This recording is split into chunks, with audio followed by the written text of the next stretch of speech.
Hello, everybody. Kathy Caprino here. Welcome to another rockin' episode of Finding Brave. We're so happy that you're here, and I'm beyond honored and excited to have our amazing guest, Jaime Masters, here.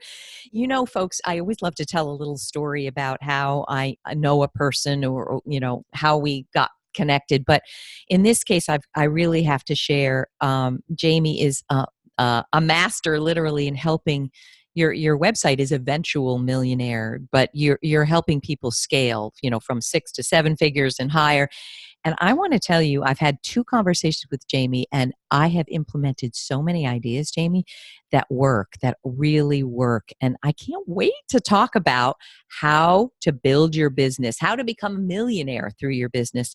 And what I want to tell you folks is, and Jaime and I have talked about this, there are so many gurus out there, so many marketing, so many, so many experts, and their info is such crap.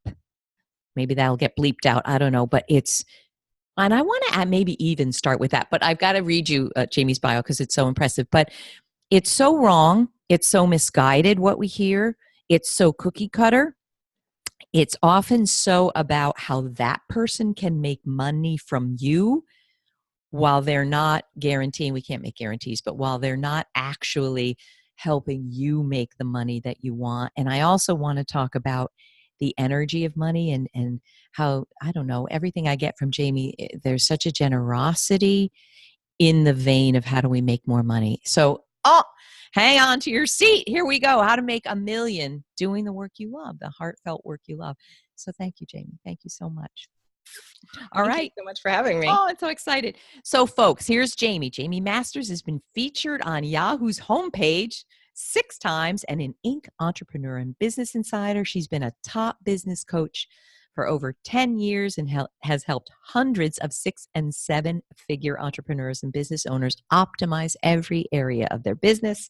She's also the host of an online show, Eventual Millionaire, where she's interviewed over 400. I think it's even 500 now, might It's it? very close. It's very close. Self-made millionaires, which is so cool. So there we go.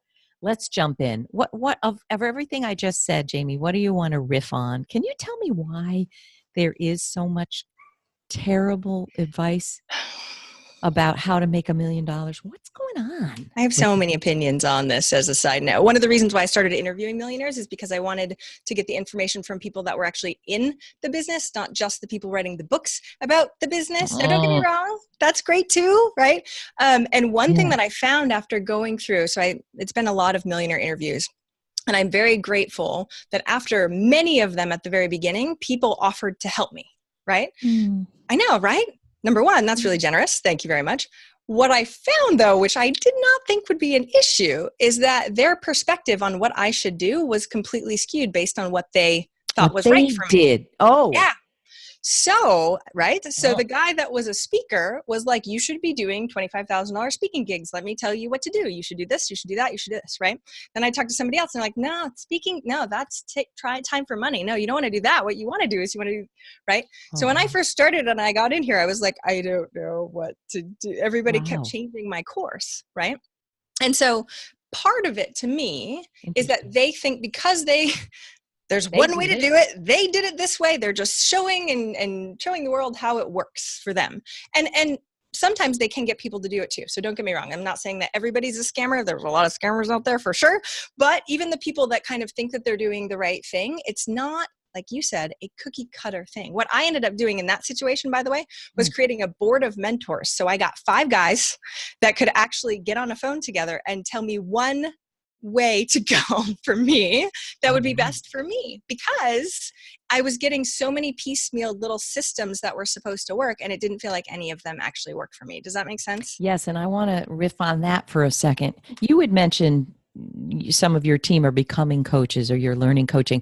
You know what I think you've just nailed? The problem is, and this is why I'm grateful to be a coach, if you came to me and said, I want to have more thought leadership out there, I'm not just going to start talking.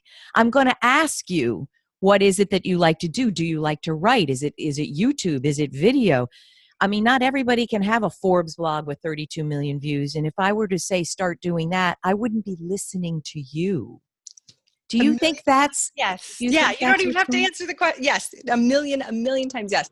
Because we're online and it's a one to many aspect, Right. instead of getting information, they just tell the information. Right. Ugh. And so, like you said, to me, each individual is an individual. Yes. We're not all special snowflakes like we think we are in some ways. But in so many other ways, if you hate what you're doing, you will do less of it. It is like we're not Mm. crazy creatures. That's logical, right?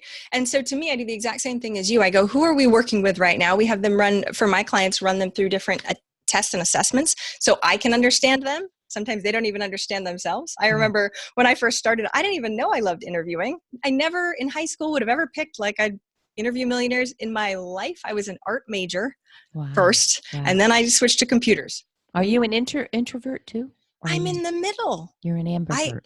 I go back and forth. So sometimes I want to be in a corner reading, Right. Right. Right. nobody around me like a hermit, and other times I'm totally fine. And so to me, the process is more about learning about who you are Mm. and then finding people that it actually aligns with, that, like you said, actually care about what you want. Because I find like there's many ways to be able to do it. It's just right now online, there's so many that it can get very confusing. And we ended up like shotgun marketing approach where you're like, I do a little, I dabble, and then nothing actually comes to fruition because we're just sort of skimming the surface of everything.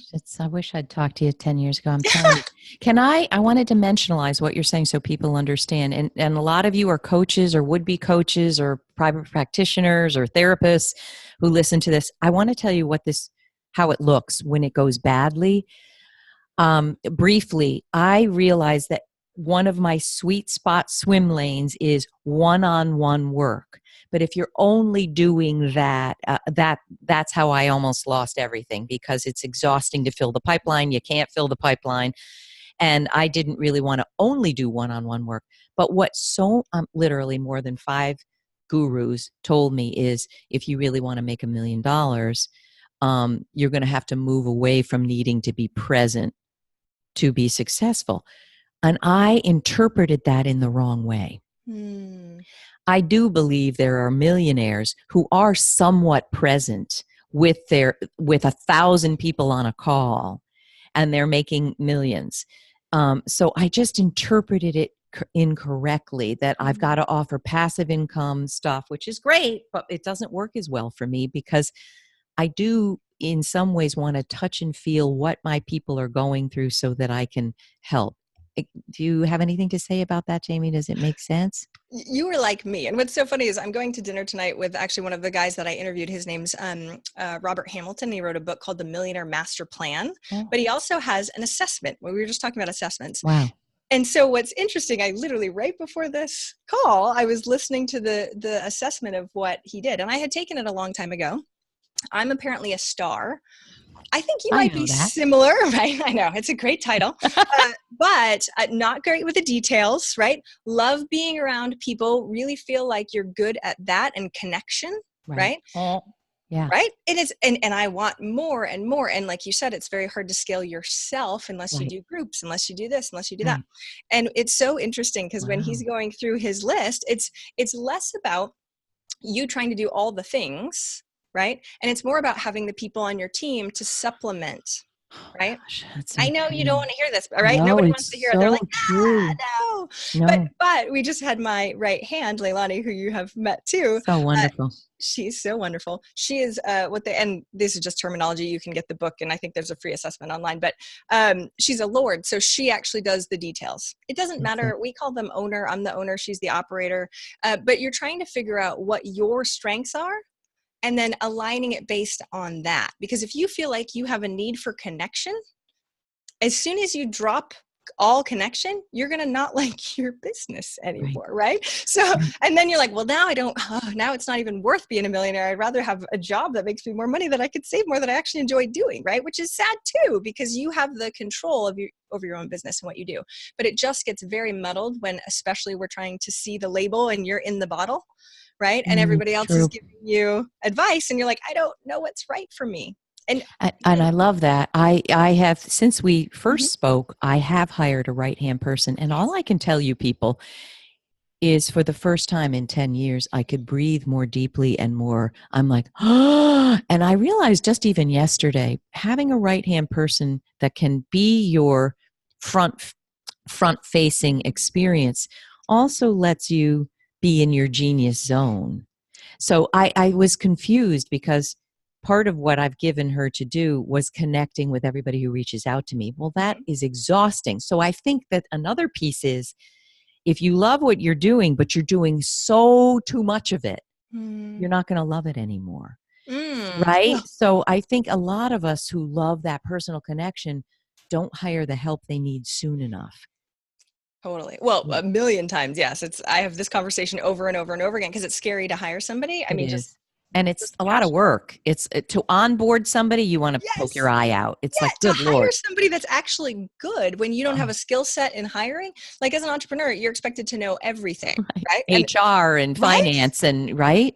we expect so much of ourselves, whereas if you had a job, you would have a small slice of whatever the pieces are. And it's a wonderful thing. It's horrible sometimes, don't get me wrong, but it's a wonderful thing to really understand yourself better and what you aren't great at, right? Even if sometimes entrepreneurs are like, no, I'm great at everything, right? Usually you're not, or you hate doing it. Right. You might be great, but it exhausts you. Your energy is flat. So I used to, when I was in tech, because I came from tech, I was a project manager.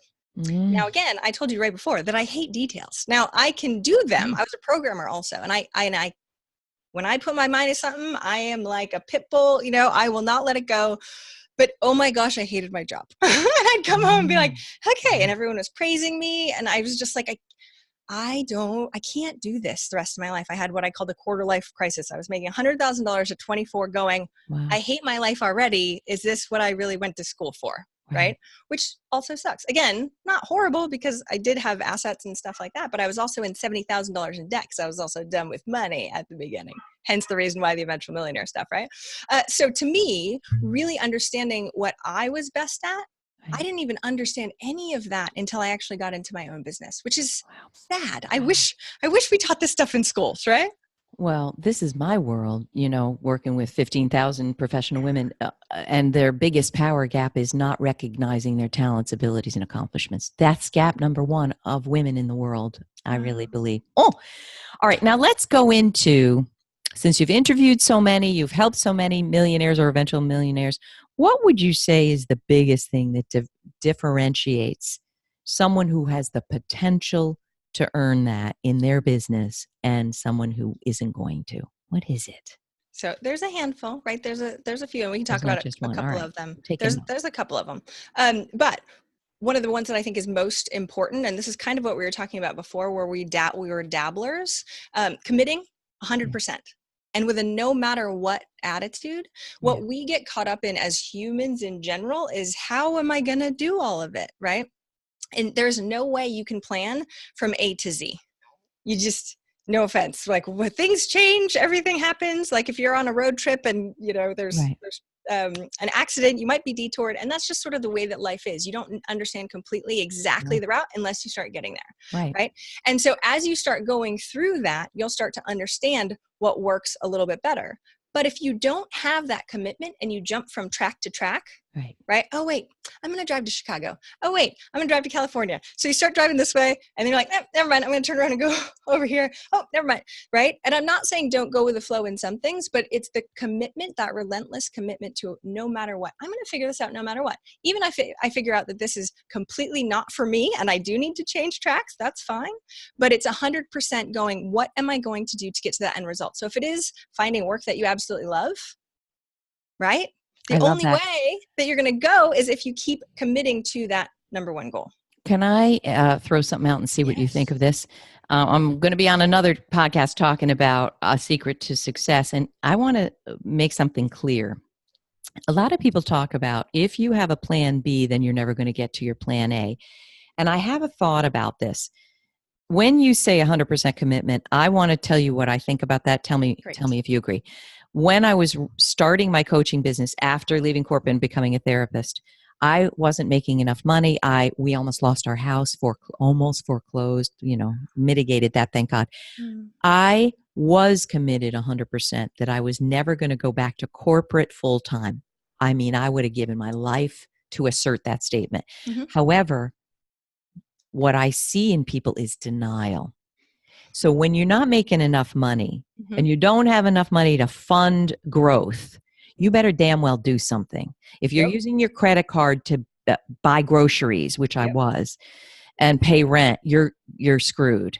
So I decided I can't bear this one more minute, and I don't like who I am. And so I put my resume on monster.com, and I got hired into a recruiting firm to do business development.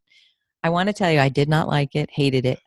But in that 6-month period, what I felt was I was doing the right thing to keep my family afloat. And wouldn't you know it, I got offered to do my Forbes blog in that period of time, which has changed my life. So that's 8 years ago.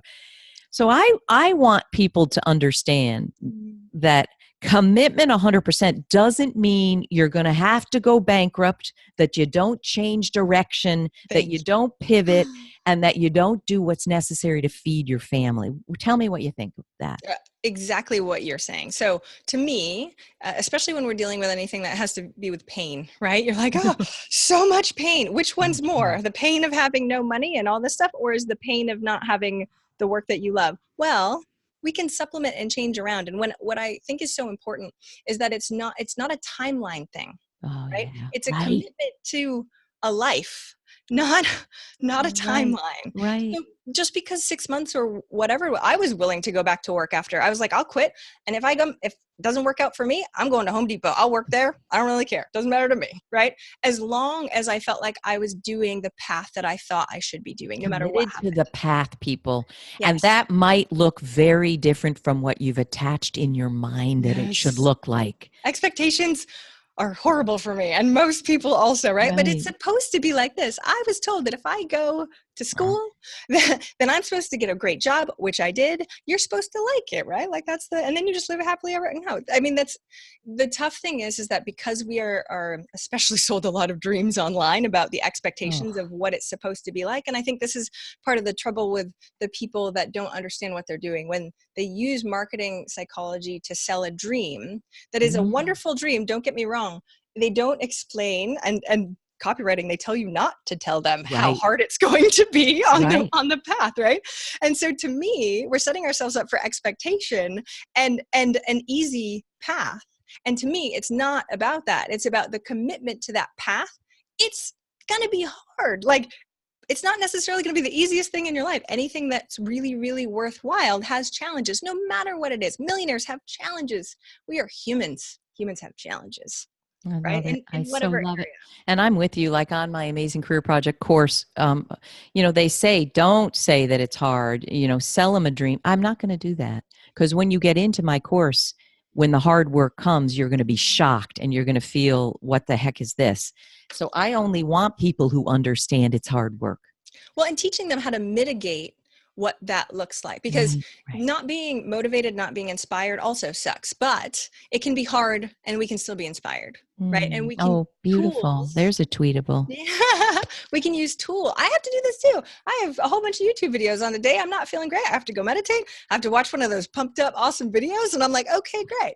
Even I've taught my daughter, and I absolutely love this. She's more brilliant than me. She actually does it better than I do. She's like, if I'm not feeling good, I'm not going to be looking at the stuff, or when I'm feeling good, I'm not going to be looking at the stuff that sucks. I'm going to keep focusing on the stuff that's really good. I'm like, oh, how old is she? From the mouth 10. of babes. What? I know. Wow.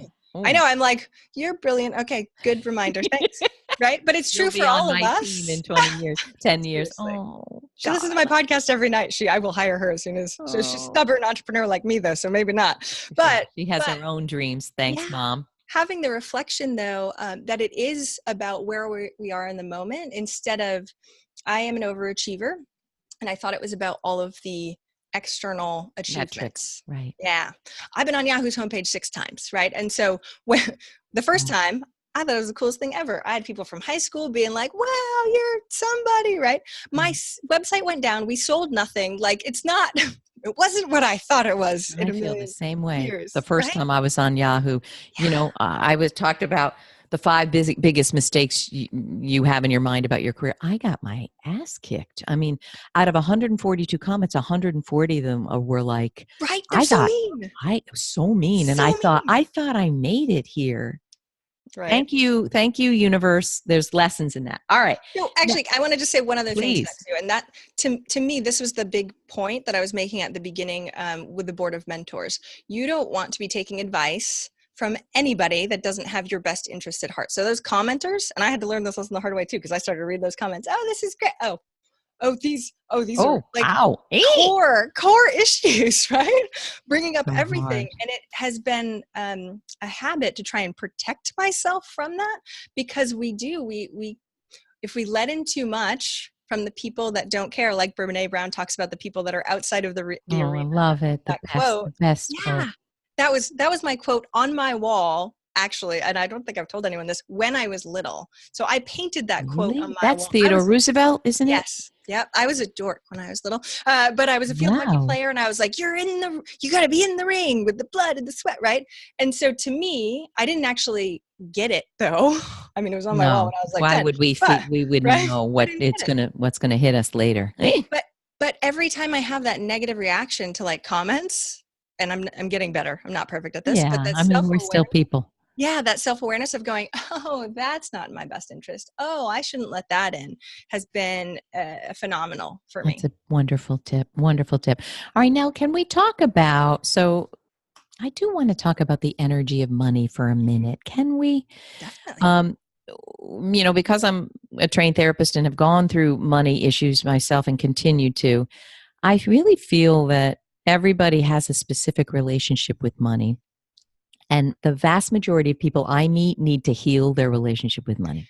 Yes. Can you tell? We didn't talk about this in our private. Mhm. Can you talk to me about the energy of money and what is the most helpful energy and what you see gets in the way of having a healthy, energetic relationship with money? What do you see? Oh, there's so many things, but I want to do a book recommendation because one of my very good friends, do you know who Kate Northrup is? Yes, of course. So she wrote Money, a Love Story, and I highly recommend that to All anybody. right. If We'll you link haven't to read it it yet, below, people. yes, if you have not read it yet, that is one that really tackles that issue that you're talking about, right? And I wrote in my book also that money is technically a tool, right? It is not something that we have attachment to. And yet, I also grew up with my dad saying money doesn't grow on trees. I have all of the programming, right, that everybody else did too. And being able to counteract that, especially because I was so resistant to it, I was like, I will make it.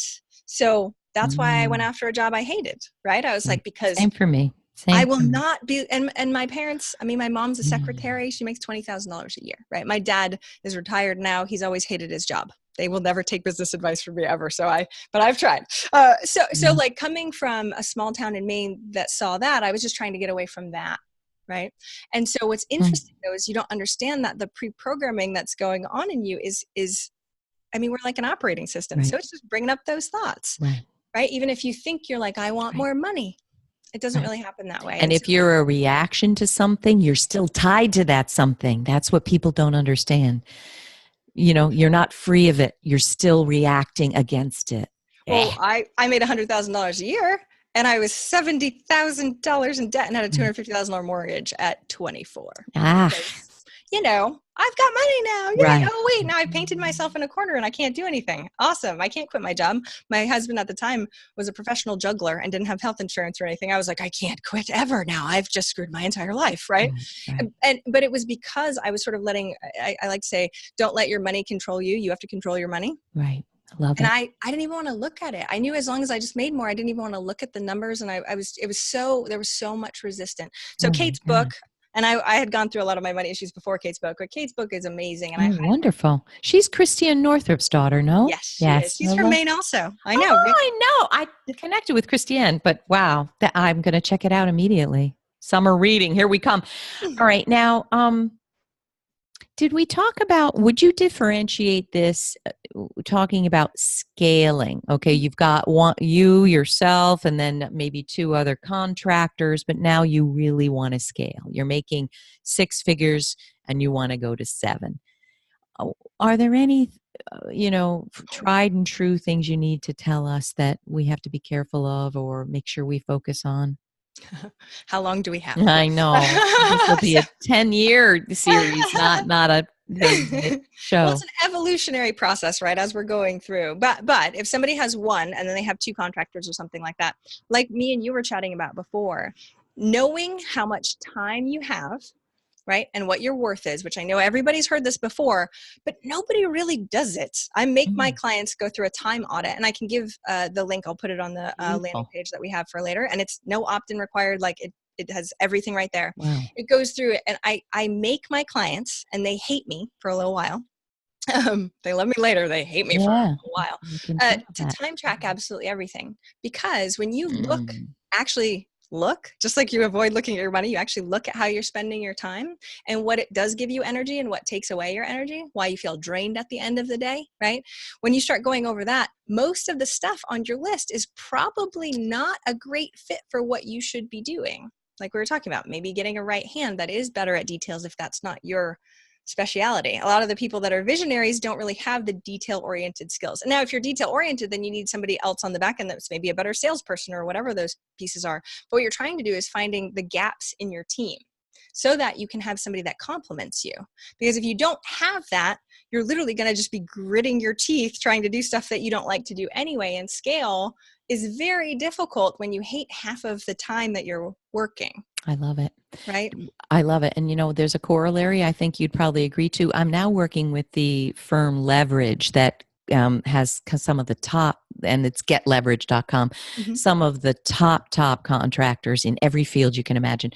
But the project manager I'm working with said, okay, look, we're going to save you 5 to 10 hours a week. Now, what are you going to do to make money with that?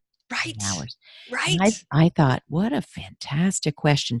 And just her asking it puts this little guilt layer on when I'm frigging around, frittering away that 10 hours I just got. Like it just helped me focus. And now I can't believe how productive and innovative I've become in the past 2 months.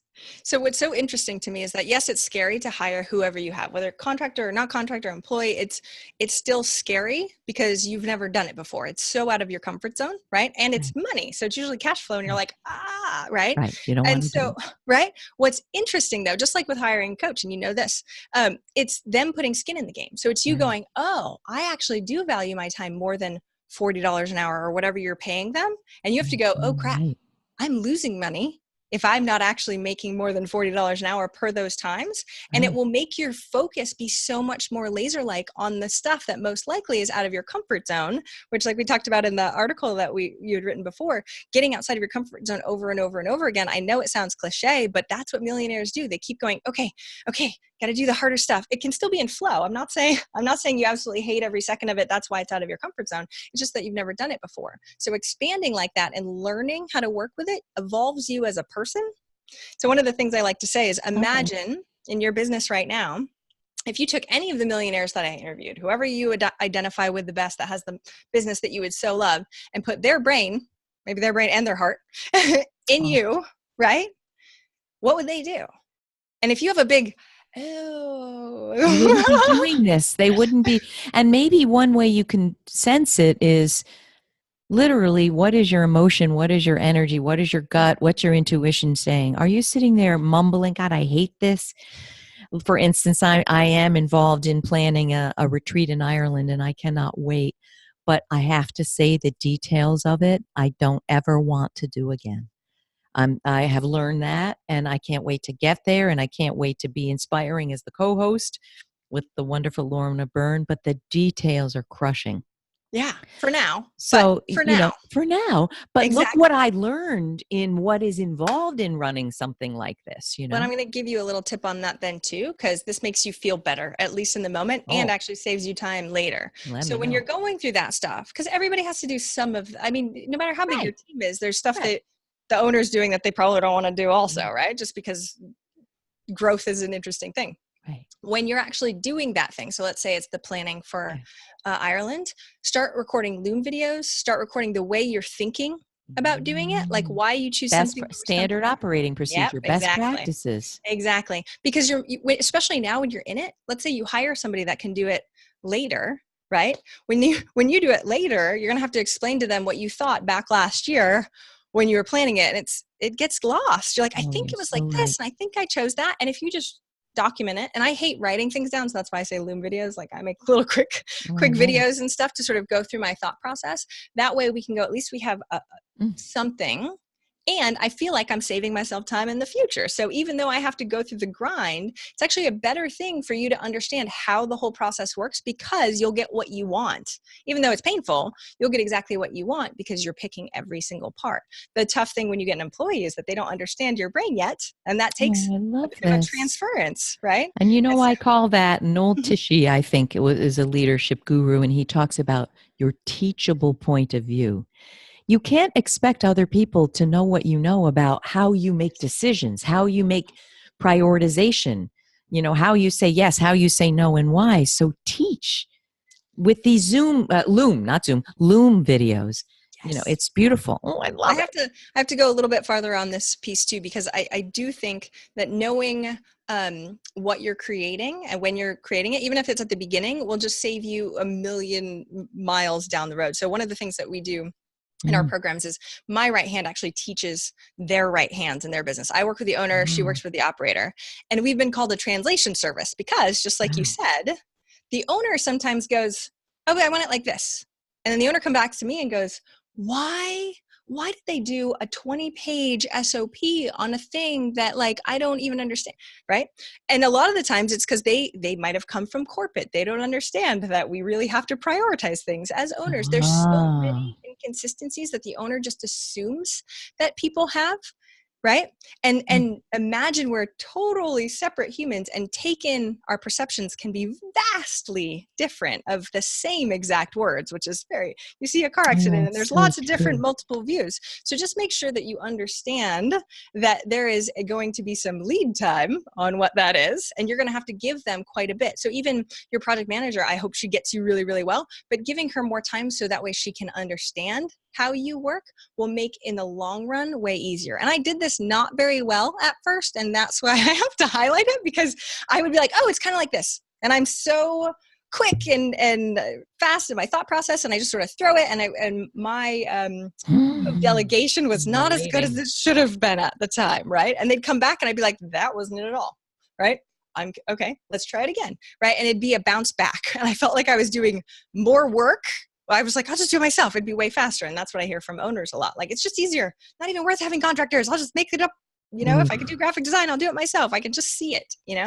And so getting really, really good at Mm. that communication link, really important. I love it. And I want to add, I don't know if you're like me, but I'll have these moments of a little dormancy, and then holy cow, I'm like a hummingbird. Okay, we're going to do this, and now we're going to launch this course, and these poor people, I know that I'm bombarding them. I know it. I've been told that. Now I still bombard because it's coming out of me, but we have a sauna and project plans. But where I'm highlighting what you're saying is I will give them more information. Can I tell you why I think this is so important? And can I tell you why I'm shifting off what I said I was going to do? Because I realize this. And I think that they feel, one, more connected with the mission and the flow. And number two, they're not as annoyed that, good Lord, she's looking like she's changing I get her and I get where she's going. And then the third thing is I ask their opinion. These operators are not just my slave. They're not my slaves. I want their feedback because Yeah. they are going to see things I can't see in this hummingbird mode. Would you agree with that? Yes. So what's so funny is reading about the star personality. That's Yeah. funny. You still have to take that test now, I'm because doing we're it. going to find out. Send me Yeah. that link. Well, We'll link well, to it. well. Part of it is that we want to change directions when we realize something shifts, right? So Right. even if it's last minute, I Right. do the same thing to Leilani. Oh. Poor Leilani. I'm like, okay, so we're changing directions again. She's like, so we planned this whole thing. I'm like, I know, but this is actually better. And I have a sword wall in my house. She could grab one of those and kill me. Like, she's sweet, so she won't. But I would if I were her. Like, are you I kidding know me? it's so frustrating for them. But and that's the thing, and understanding and being, like you said, actually caring about them as a human and going, Yeah. okay, I am so sorry. Next Right. time, right? This is sort of the way. How can I help? What can I do? That kind of thing. And like you said, link it back to the point of it all, and not just be a crazy Right. tyrant that tells people what to do. That's not what we're Right. looking for. But being on the same page and having that communication link is going to be really. I love it. But I love they it. also know, like, that's one of the reasons why we have her actually work with the operators, because she can go, okay, the owners are a little crazy. And I was like, yep, you can say how crazy I am. It's totally cool. Right. Like, I know. Right. There's empathy empathy for what it's not easy working for people like us. It's not. I think it's fun. I think it's rewarding. The people that work well with me say they love it, but it's not easy all the time. No. Well, and there's not very many resources out there that teach people how to work with entrepreneurs, right? We just assume that everybody should get us, and we are weird. We're super weird. And so I highly recommend, if anybody's working with an owner, they are kind of crazy. And get your own self-help group. You're going to need it. I love it. We need to start one. All right, girl, I'm looking at our time. Give us one more thing how about this? It all looks pretty exciting when you're talking about it this way, but you've interviewed almost 500. What's really going on that entrepreneurs don't want to tell you that we should know so we normalize what we're going through? Yeah. So I love doing podcast interviews, but I'm not going to say the stuff that's going on with me right now, personally or professionally or whatever, that's bad, unless I fixed it, right? And every single human is typically like that, right? And so whenever I interview millionaires, you usually hear about the failures a long time ago, and how they got over it, right? Or their successes. And what I have to say, because I've worked with hundreds and hundreds of millionaires, everybody has issues. We are all human. We have emotions, even if we're trying to shove them down like all heck, right? We have issues. There's something in our life that is not necessarily perfect. There's no perfect person out there. And when we start to put people, especially successful in business, on a pedestal and then compare ourselves to them, when you really, and again, it's just the culture that we're in right now, and we just have to slap ourselves over and over again to understand that they are humans. Right. I know so many issues and so many problems from millionaires that I would never want to have personally. And yet, right? And yet they're really successful in business. And that's, folks. And just so you know, that's okay. Like, everybody's on their own path. You have problems, they have problems. That levels the playing field for what you are and what you're here to do and what you can accomplish and overcome. That makes you a better person. And that, to me, is why we're here. It's the journey of becoming a better person and enjoying as much as you possibly can along the way. I couldn't agree more. And I love that. And I just want to say, in looking at these 7 power gaps that I'm writing about, and I've interviewed, some of the names that we've all heard a million times, and rich people and best-selling authors, every one of them has a power gap. I can see it in pretty much the first 5 minutes. What does that mean? It means because you've made $1 million doesn't mean you're not flawed or troubled or struggling. As you say, when we're human, I would go so far as to say we all have some trauma. We all have some stuff. So why that's important is to normalize it, and don't, look at millionaires the way we look at Facebook and Instagram, that everybody looks so beautiful. Everybody looks so happy. Everybody's got a lover that's gorgeous. It's not true, folks. So just love yourself and know that you're in the arena, and that's enough. That's really enough to hug yourself every day, right?